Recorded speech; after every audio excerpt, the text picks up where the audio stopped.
Regresamos a Argumentos, amigos. Gracias por estar en sintonía de este espacio a través de la señal de Globovisión. Manejar estos tiempos, momentos quizá de incertidumbre o cuando hemos pasado por un conflicto de esta magnitud que obviamente queda en la historia y en el recuerdo de los que vivimos, sobre todo acá en la ciudad capital o en La Guaira, aquellos que estuvieron más cerca de escuchar las detonaciones, eso crea un impacto obviamente psicológico, como conversábamos con el doctor Aldana en el segmento anterior, pero tenemos ahora el regreso a clases y quizá muchas familias puedan estar enfrentando incertidumbre, miedo a regresar a clases. Estamos además bajo un estado de conmoción exterior, que es otra figura que está también nueva, digamos, en vigencia, y evidentemente esto crea preguntas e interrogantes en la familia. Desde SECODAT, su coordinador general, abogado Carlos Trapani, también especialista en los derechos de los niños, niñas y adolescentes, pues nos acompaña para abordar un poco estos temas. Veía desde la cuenta de Instagram de SECODAT que empezaron a brindar muchos consejos a las familias en estos momentos que son,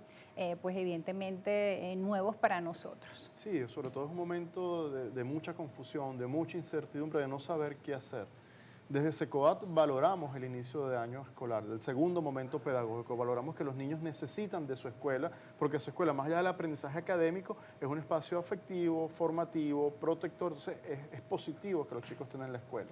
La pregunta que nos tenemos que hacer es cuáles son las condiciones esenciales para que los chicos puedan volver de forma presencial. El Ministerio de Educación hizo un llamado a clase. Creo que más allá del llamado y el interés que hay es, bueno, cómo garantizamos seguridad y protección a todas las escuelas.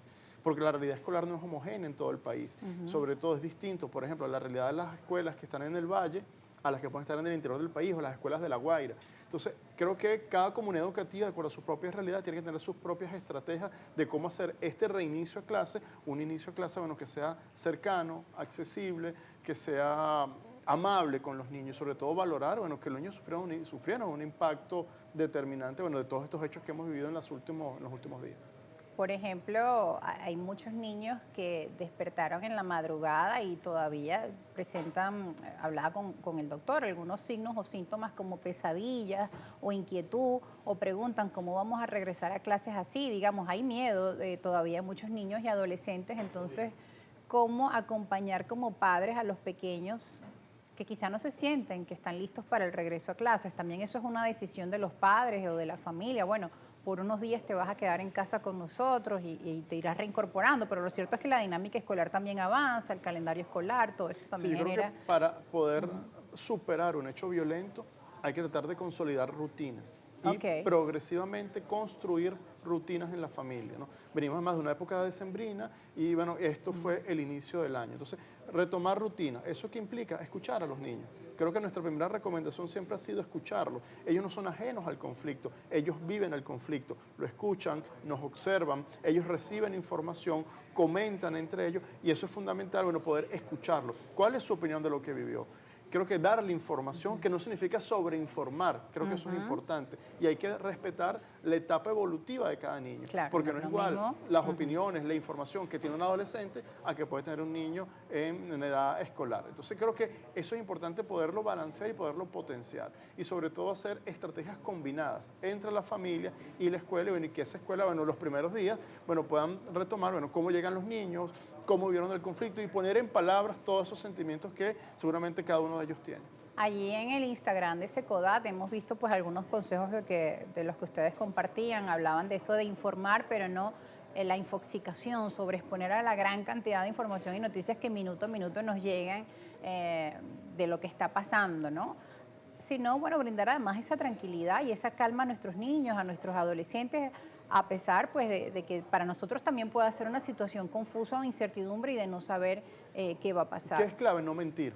No podemos mentirle a los niños. Claro. Si la situación me sobrepasa, yo no sé qué hacer, yo tengo miedo de que vayan a clase, yo ponerlo en palabras y conversarlo con los niños. Y bueno, cuando la situación me desborda, yo no tengo las herramientas, poder pedir ayuda.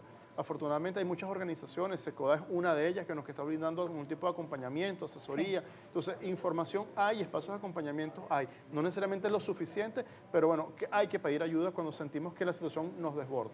Y también no sembrarles quizá más miedo a ellos, ¿no? Digamos, por ejemplo, en las noticias al día de hoy veíamos las informaciones, el gobierno de Estados Unidos descartaba nuevas agresiones militares hacia Venezuela, luego de que estaban en un proceso de diálogo y de negociación. Digamos, esto es una información positiva en el sentido de que puede calmar un poco la ansiedad en los pequeños o en los jóvenes, pero bueno, siempre están todo este tipo de interrogantes en cuanto a tener un plan. ¿Qué hacer si algo llega a pasar? Digamos, hace momentos había como un bajón de luz y uno veía en los chats la gente preguntando, ¿qué pasa? ¿Hay un bajón de luz? ¿Está pasando algo? Digamos, cuando pasa un precedente de esta magnitud, evidentemente a veces pueden darse desencadenantes. ¿Qué pasa si hay un corte de luz? ¿Qué pasa si algo vuelve a ocurrir? ¿Qué vamos a hacer? ¿Cuál es el plan de la familia? Eso también es importante de No, y sobre todo, ¿cuál es conversarlo. el plan de las escuelas? ¿No? Si hay una interrupción del servicio público de luz, de De transporte, transporte, por ejemplo. ¿cuál es el protocolo de atención? Entonces, ahí yo creo que el llamado a las escuelas que están reiniciando actividades, bueno, es pensar las estrategias. Si hay que hacer una evacuación de los niños, bueno, ¿cómo se hace? ¿En qué condiciones? ¿Cómo se contacta a la familia? Eso hay que problematizarlo y buscar estrategias centradas en el interés de los niños. Estamos en un contexto que sin duda es excepcional y hay que estar preparados, pero apostamos a retomar rutinas, apostamos a retomar esos espacios de apoyo, esos espacios de acompañamiento. Los niños lo necesitan, pero especialmente también los padres lo necesitan. Entonces yo creo que la escuela es el gran sanador en este momento, pero la escuela tiene que estar preparada y no ser ajena a un contexto que sin duda es difícil para todos. La escuela y también los profesores y docentes, ellos también pueden tener temor, también pueden tener precauciones, digamos, si el transporte ya se normalizó para llegar al colegio, y luego también saber cómo contener y cómo hablar con los niños en su primer día de clases, digamos, ese reencuentro. Llegamos a aulas después de un proceso de Navidad, de Año Nuevo y estas circunstancias que, bueno, según donde vive el niño, pudo haber generado un mayor o menor impacto. Evidentemente a todos igual les genera impacto porque es una noticia de magnitudes que no habíamos vivido antes, pero también ese primer momento de encuentro en las aulas de clase, ¿cómo debería ser? ¿Cuál debería ser también esa actitud del docente? Quizá no pasar de una a la academia a la evaluación, o sino quizá conversar. Creo que el primer paso es cuidar al que cuida. Yo no Ok. puedo dar lo que no tengo. Yo no puedo transmitir calma y sosiego si yo no estoy Si no calmado. la tengo. Entonces, ahí debe haber una estrategia también de acompañamiento al docente. El docente es el actor estelar del hecho educativo, pero también requiere apoyo, requiere acompañamiento, requiere escucha. No todos los docentes probablemente están en las mismas condiciones. Sí. Entonces, hay que hacer una atención diferenciada para que el docente sane a sí mismo, pero también tenga las herramientas para poder acompañar a otros. Esa es como la primera estrategia. Creo que la segunda estrategia, como tú bien dices, no se trata de contenidos y iniciar el primer día con dictados, clases, planes de evaluación. Creo que hay que ver cómo llegan los muchachos. Y sobre todo, cómo convertimos este momento tan complejo en un momento educable. Cómo lo vivimos, qué aprendimos, qué sintieron, cómo se sienten ahora con todo lo que han leído, con todo lo que han observado, qué podemos hacer distinto. Entonces, fíjate que situaciones difíciles las podemos convertir en un momento educable, pero requerimos mucho tacto, mucha sutileza y mucha estrategia del docente, entendiendo que el niño tiene capacidades, tiene potencialidad y sobre todo tiene derecho a opinar y a expresarse. Claro, y como tú mencionabas, sobre todo las edades, un adolescente pues ya tiene una opinión mucho más formada y de qué debería seguir, cómo la importancia del diálogo, de la reconciliación, del encuentro, de la búsqueda de soluciones pacíficas puede ayudar quizá a una mejor forma de convivir y llevarlo también al plano escolar, ¿no? Como quizá la polarización o las posturas que rompen con la paz y agresivas, pues lamentablemente no son buenas para nadie. Sí, sobre todo en las recomendaciones de Secodat hablamos de escuchar sin interrumpir y no que mis juicios de valor impongan el pensamiento del chico.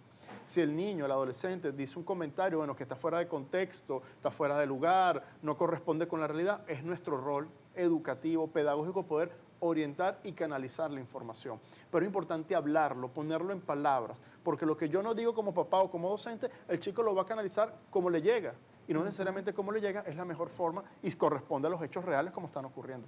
En nuestro país, en otros acontecimientos o momentos políticos, al regresar a clases también han habido pues otras situaciones que se han presentado con el tema de la polarización política y que también los niños escuchan y repiten y en el recreo entonces se meten con aquel que piensa diferente. Y cómo nosotros como padres, como educadores, podemos ayudar a que nuestros niños y jóvenes desde pequeños puedan tener esa visión de amplitud, de respetar, de escuchar, como tú hablabas, es escuchar al otro, no interrumpirlo, sino tratar de entenderlo también y de cómo a través de las diferentes visiones o de posturas podemos trabajar juntos en puntos en común o puntos de encuentro, ¿no? Sí, algo muy probable que ocurre es que los niños representen en el juego lo que vivieron. Sí. Si recordamos el tema del desabastecimiento de combustible, bueno, los niños jugaban a eso.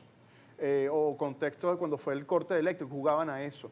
Es probable que los niños vayan a recrear el juego. Entonces, bueno, ¿cuál es la estrategia? Involucrarnos en el juego y nosotros poder orientar. No se trata de impedirlo, sino se trata de poderlo canalizar y orientar y convertir un conflicto en un momento educable para todos. Tenemos que ir a una pausa. Al regreso seguiremos conversando con Carlos Trapani, abogado, coordinador de Secodat. Ustedes no se aparten, que ya regresamos con más de Argumentos en @argumentoscb, @rosa_periodista. Puede hacernos llegar sus preguntas y comentarios. Ya regresamos.